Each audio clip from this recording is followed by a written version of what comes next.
All right, and we're back live at Expert35. I'm your host, Gabriel Garcia, and as promised, 35 different industries, expert from each industry, talking about the challenges, the hardships, and the opportunities. Today, I've got travel, because everybody's talking about, man, what is happening, what is changing, and I got experts from the travel industry. I've got Tami and Lou. Thank you for joining us today. Hey, Thank thanks you for having us. No problem. So timely. But guys, if you want to follow the conversation, you can text Expert35 to the number on the screen. We're going to be talking later on in the week about real estate. You know, we are in Texas, and Texas is kind of going through that shift again and spiking up again. And but the world is changing. The world is spiking, and travel industry has not, will never be the same. Everybody's worried about what's happening. So glad to have these experts, Tami and Lou. Guys, welcome to the show. Thank you for having us.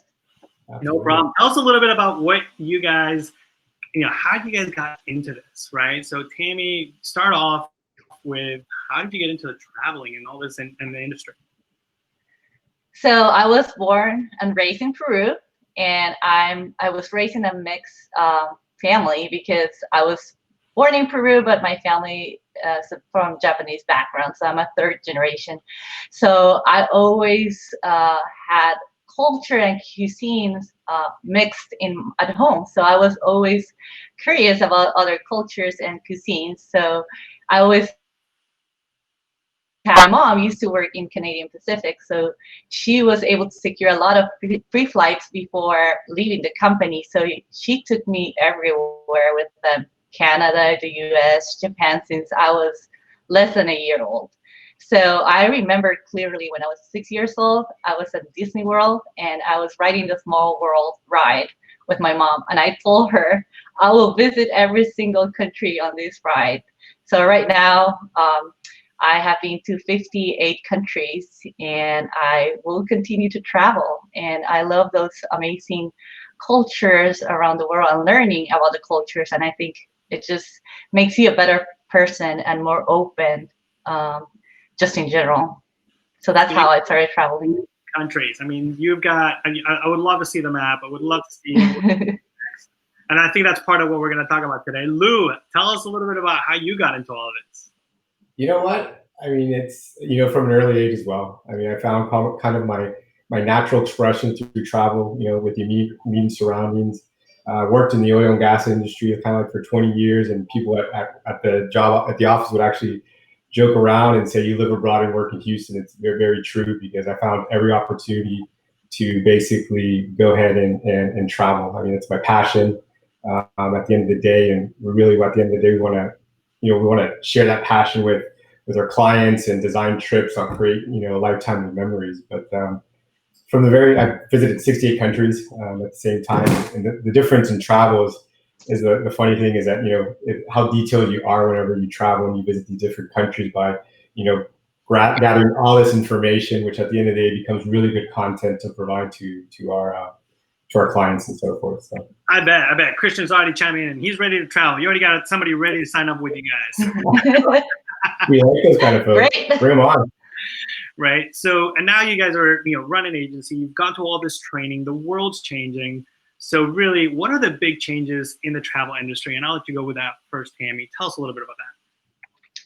So I'll start with the airlines. Of course, it has been a hit to the airline industry. And so what they have done so far, it's step up their cleaning procedure. So they're using like fogging machines, and they're cleaning up all the cabin surface, like belts, the shades, the tray tables.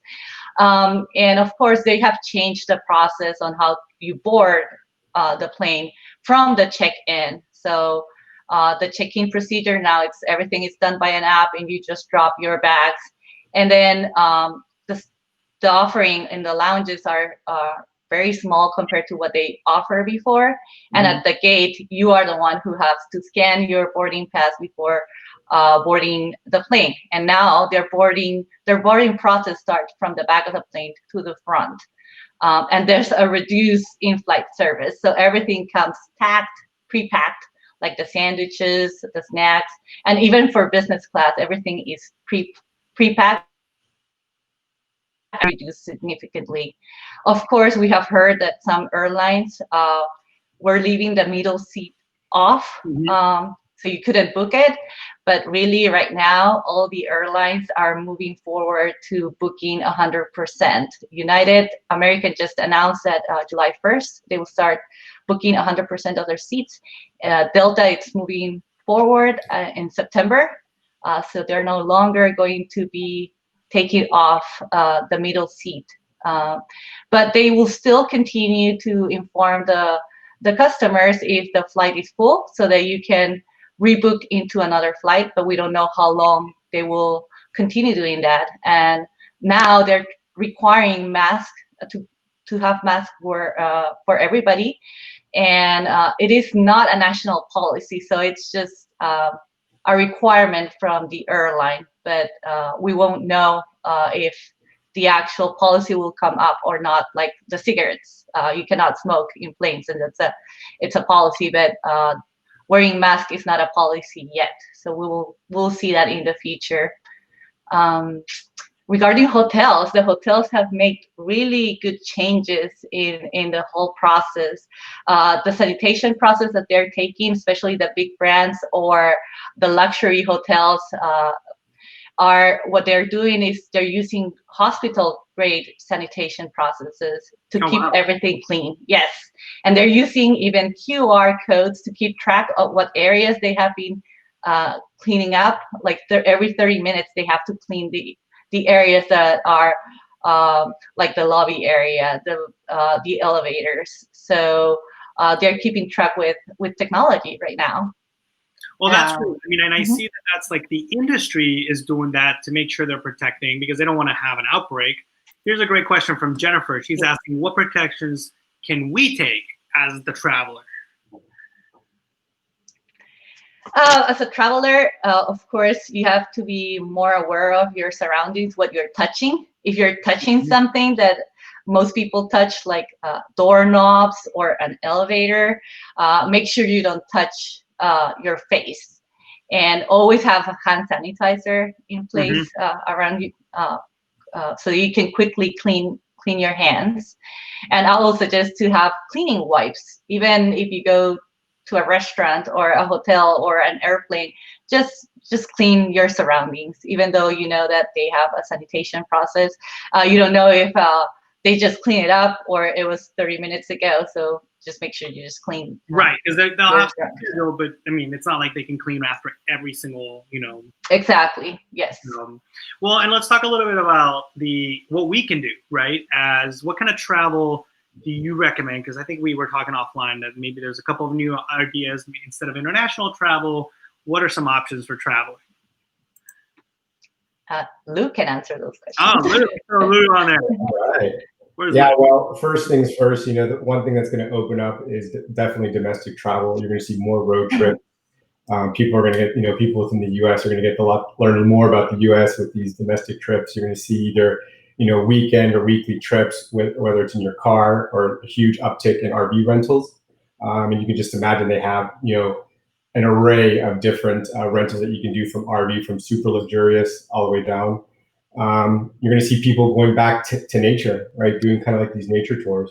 People want to basically be away from crowds. They can have the ability to take their mask off, and you're going to see a lot of family travel. Everybody's going to go on, go out there because they want to be safe, with their families. Or you're going to see sometimes families that are really close, like related with friends. You're going to see more of that type of travel here in the near future. Here, you're going to see a lot more probably vacation rentals versus hotels, because of the fact that people want to avoid crowds and just want to be together with the people that they know they're going to be safe with.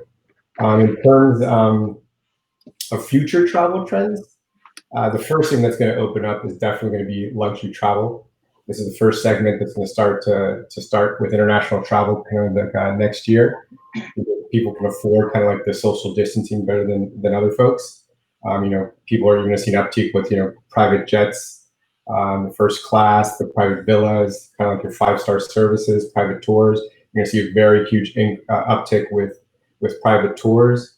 People will probably stay longer on a location And the reason for that is that, they don't want to sit there, and probably in the past, you could probably sit there and jump on a couple planes at the same time. So folks would probably limit that and just say, hey, I'm just going to visit one location and get to know that location a lot more in depth, and so forth. You're going to see a lot that it's going to be in the future. It's less travel, but it's going to be better travel. So folks will probably spend a lot more, or be careful on, hey, if I'm going to plan a trip, I'm going to make it worthwhile, right? So it's quality over pricing at the end of the day. That's so important, right? Like there's ways to travel, there's ways to stay safe, and it's totally true. Like the whole, like, go back to nature and like stay local. It is changing. So let me actually bring in a great question that we've got. People are asking, well, like anybody is asking, what is going on, and is it safe to fly? So, well, I'll answer that question.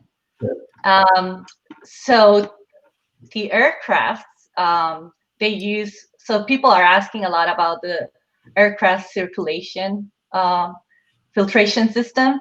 So they use what is called a high efficiency particulate air HEPA filtration system. So what it does, it removes like 99.97 of all the bacteria that it's around the airborne. However, social distancing, it's very difficult to obtain in an airplane because everybody's cramped up in 3 or 4 seats. Right. So the way to avoid COVID or other type of viruses around is wearing the mask. So if you're not wearing the mask, or somebody around you is not wearing the mask, and he or she sneezes or coughs, that's when the problem starts, because the droplets will move around the area around that seat. So maybe 2 rows up or 2 rows behind. Of course, if you travel first class or business class, that will reduce the risk because there's more social distancing in the airplane. But it's really mostly everybody taking care of your neighbor, kind of. So if you're sneezing or coughing, just make sure you have a mask or you're covering your face, and always keep your hand sanitizer around. But regarding the air, it shouldn't be an issue if everybody is actually wearing the mask. Being safe, right? Well, Greg's got a great question too. Is it getting more expensive because of COVID to travel? Is there more surcharges? I mean, not just on the airplanes, but also on the hotels. Like, are you going to be seeing an uptick in pricing from that? Not at the moment, because what you're really going to see, especially what we've recognized, because of the fact that the travel industry wants to come back together, and the hotel industry and tour operators, if you start planning now for future travel, maybe in 2021, you're probably going to see, actually it's somewhat cheaper than when it was in the past, like in 2019. Another really interesting question is, are we banned? Are Americans banned from entering Europe? Like, what is the status of that? So I know that there has been rumors and a lot of posts about the EU banning the US citizens, and the official, I guess the official document will come, what I understand, it's July 1st. But yes, it will depend on each country who they will ban for traveling. So what the countries are doing right now, they are opening the countries by phases, and they analyze what countries they want to partner with. They're calling it bubbles. So they will analyze how the COVID-19 is being treated in those countries, if it's low or if it's actually increasing. So the problem that we have in the US is that it's not contained and it's increasing. So other countries might start banning the US citizens or even residents, because it's where you're coming from. If you're living in the US, then you will be banned to enter those countries. So we will have to wait until July 1st for the official announcement from the EU to see if we will be banned on these first phase, because then there will come the second phase. And so if they see that the US is controlling the virus, then they might open it to the US on the second phase if that happens. And it's the same for each country. So it will depend on each country. Well, and I think this is a great question for you guys too, is like, so people are worried about travel. What options are there for private travel to be safe? So, or I guess that would be private or luxury travel, right? Luxury tends to be more private. What are the options available? Lou, do you want to answer that? Go ahead. You can take it. Can you hear me? Oh, yeah. He said you can take it. So for luxury travel, of course, there's endless. I mean, it's endless. It's private jets. So what they're doing right now, people who can afford it, they're traveling through private jets, and they're even buying out the entire hotel, especially if it's a boutique hotel. They are renting luxury villas with 5-star service. So they have a staff, like, let's say 17 people working in the villa just for them. And they also have private yachts. So even if they don't own one, they can rent one. And even an expedition cruise, they can rent one because it's a smaller ship. So they are not, the expedition cruises are not banned right now like the ocean big cruises are, because they're smaller vessels. So the luxury traveler has a lot of different avenues to travel right now, anywhere that they are allowed to. So it will still apply to some of the countries that might have restrictions unless they give them a special permit to land. So they got their own gates. And there's even semi-private. I'm gonna plug one of our other experts. So this is Aero, and they do private flights to like Mykonos. Look at these jets; they're incredible. So as far as like being able to be with your family and being able to have your own entrance, I mean, they really tailor to you, and you pretty much know that when you're going in there, that place was cleaned and it's just for you. It's almost like getting a private room, right? And I do like the idea of saying that some people are renting out the whole hotel. I mean, I wish I could rent out the whole hotel.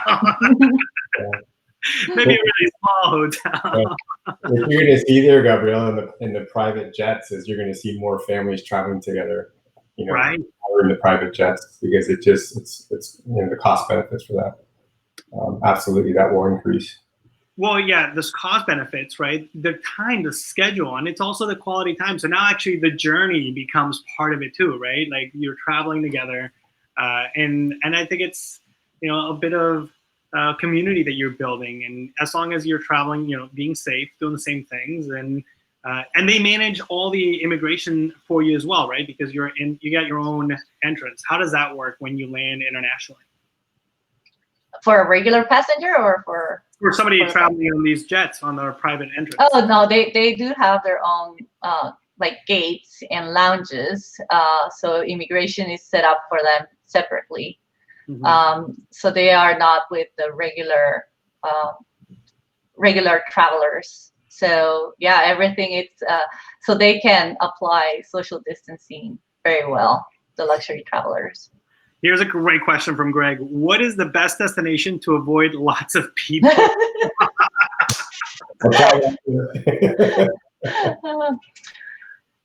So there's a lot of destinations. So in the US we have of course the national parks, but internationally there's a lot of locations that are not city based. One that that it has been very popular during COVID was Maldives, because each hotel is an island, and they were very strict on the entries. They were requiring 14-day quarantine for people flying there. So it was a good destination for the people who could afford, because it was social distancing was very easy to do, but it's just getting there. Like right. a 30-hour flight. So if you text 5-star to the number on the screen, you'll get direct information from them, because you guys actually own a travel agency called Frezi Travels. We'll talk a little bit about it in terms of like, and you guys help them do everything, like high-end luxury travel as well. We got Jennifer out here. I'm gonna have to throw a little, like, you guys book super fancy, luxurious trips. And I would say, absolutely. with 58 or however many countries you've gone to, I'm sure you've done the best of the best and the worst of the worst in the travel. So you really know what luxury is.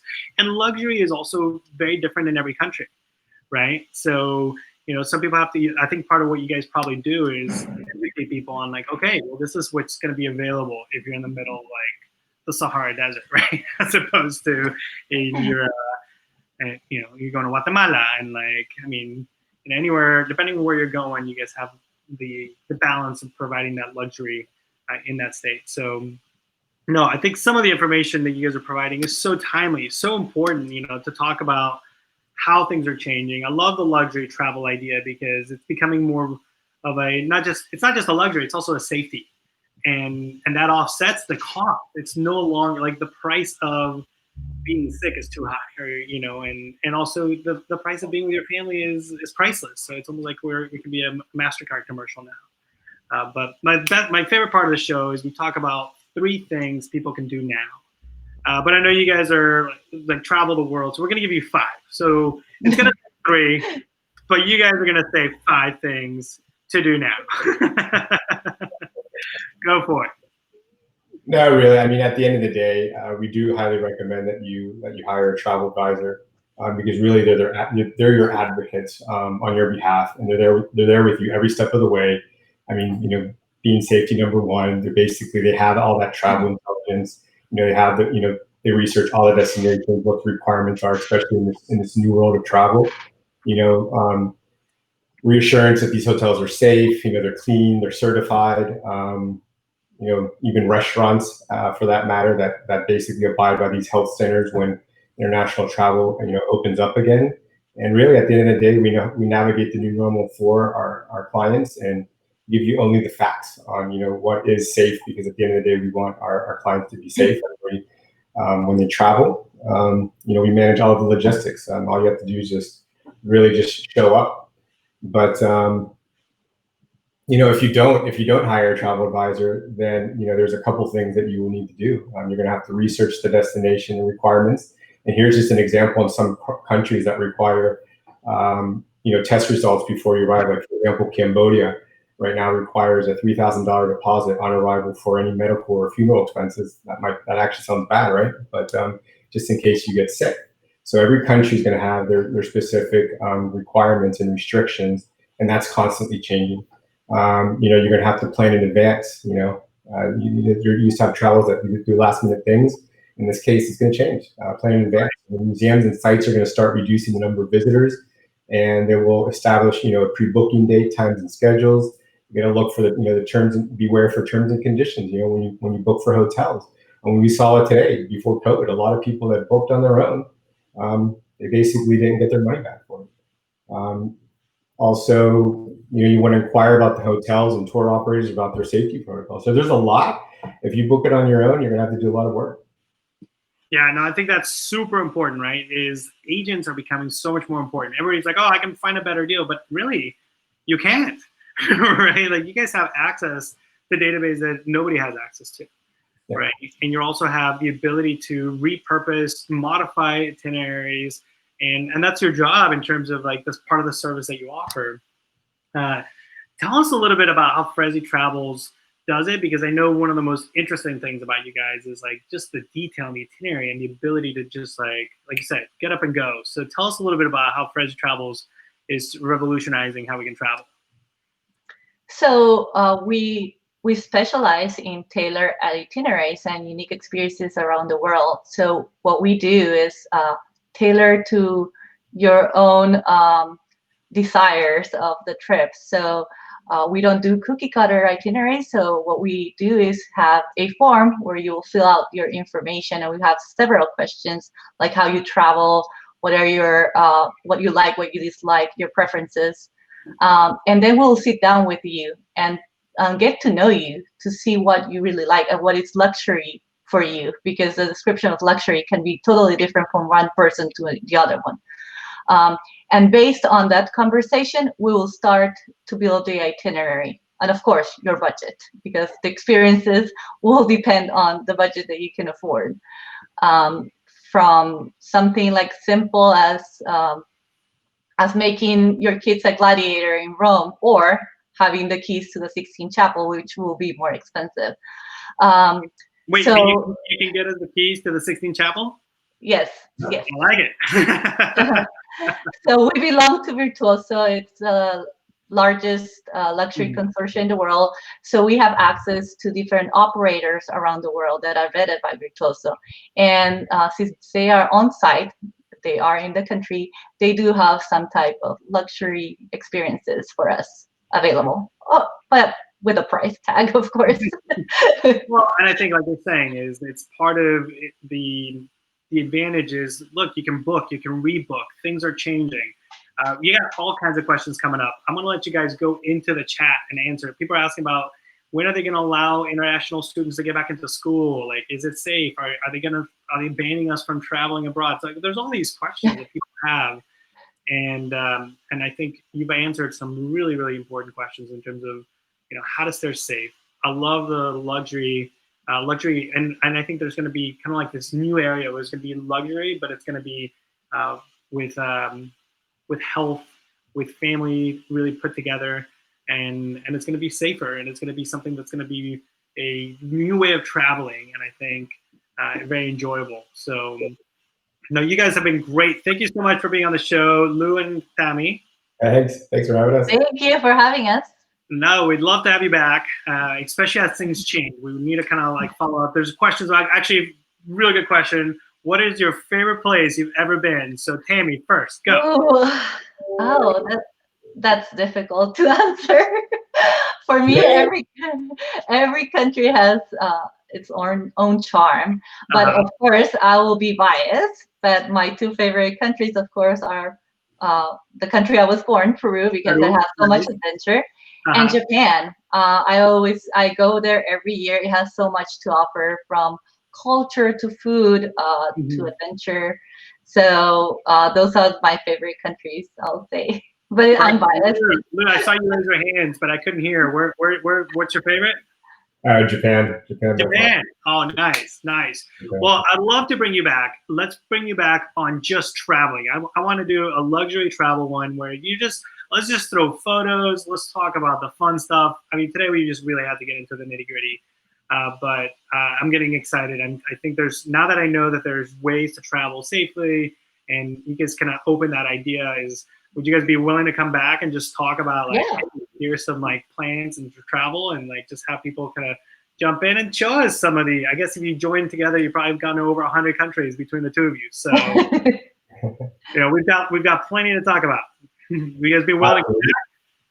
Yeah, sure. Awesome. It was fun. I recommend for folks to follow us on social media. We have a lot of good content on there as well. Absolutely. Frenzy Travels, I'll actually put your photo on the screen. But thank you guys so much for being on the show. We'll see you guys soon. Hey, thanks. Bye. Thank you. This is Gabriel with Expert35. I'm going to leave you guys with the Expert number. You can text 5-star to their Textify number right there. You get full access to Frenzy Travels. They're an amazing company. I mean, this is why you go with experts, is they understand how things are changing. They're up to date. They're taking lessons. I mean, everything they do is to really make it safe and enjoyable. And so you can spend more time with your family, and doing the things you want to do and exploring. So thank you for being with us. This is Gabriel out with Expert35.